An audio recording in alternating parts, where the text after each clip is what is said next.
Hey, so here's a quick lesson video on doing some West Montgomery style chord soloing phrases. Aside from his amazing single note playing and his octaves, one thing that a lot of people like about Wes's playing is his use of this block chord soloing style. So similar to like something a pianist might do, like Red Garland, somebody like that. So.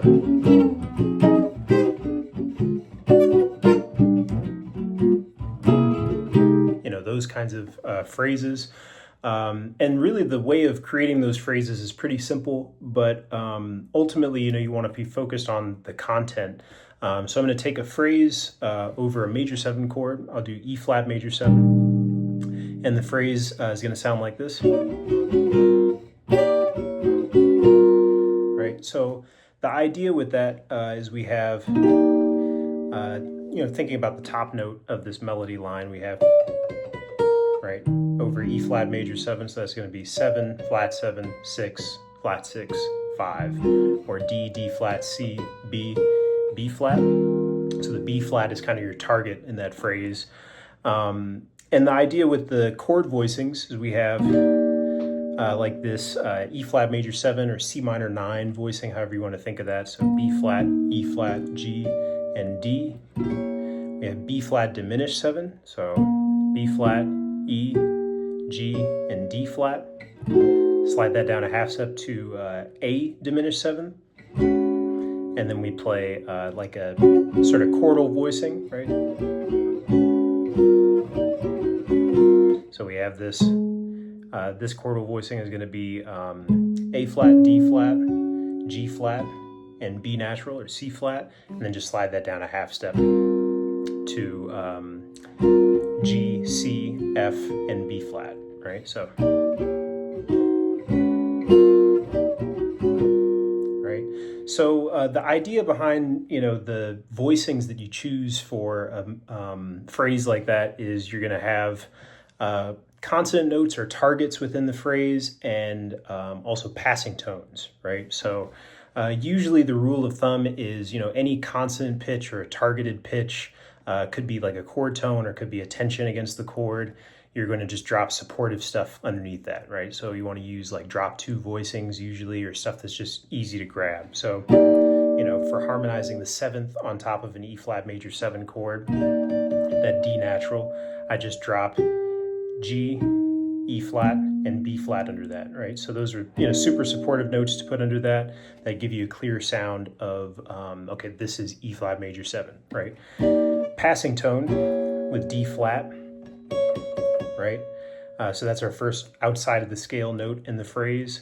Another passing tone with C, and then another passing tone with this B natural, and finally to our target, right? So I harmonize the passing tones in 2 ways. One is diminished 7th chords, and the other is chromatic passing chords.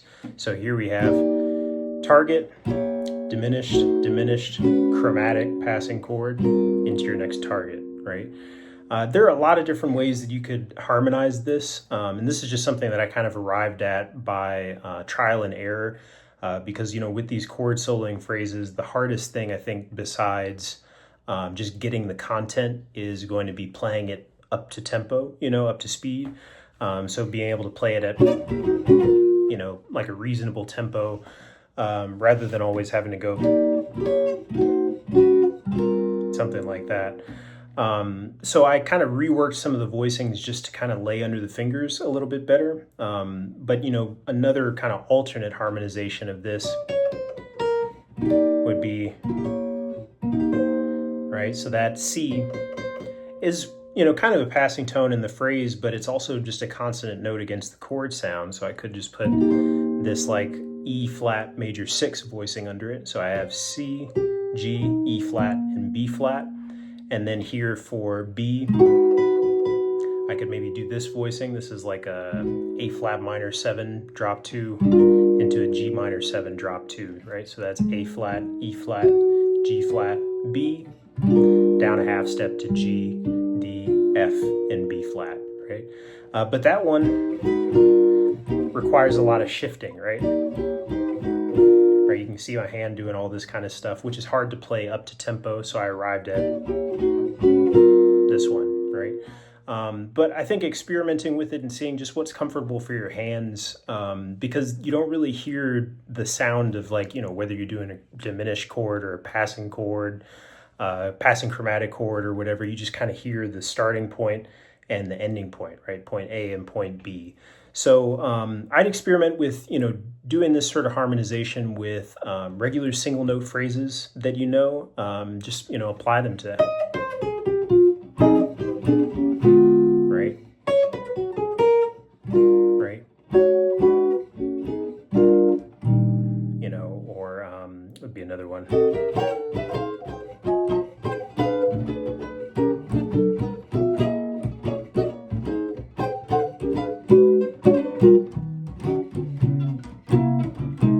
Right? So what you start to find is that the more of these phrases that you work out and you find, you know, harmonizations that feel comfortable for, they kind of just work like little licks, like pieces of vocabulary that you're sort of stringing together and really hearing in the moment. So yeah, that's it for this one.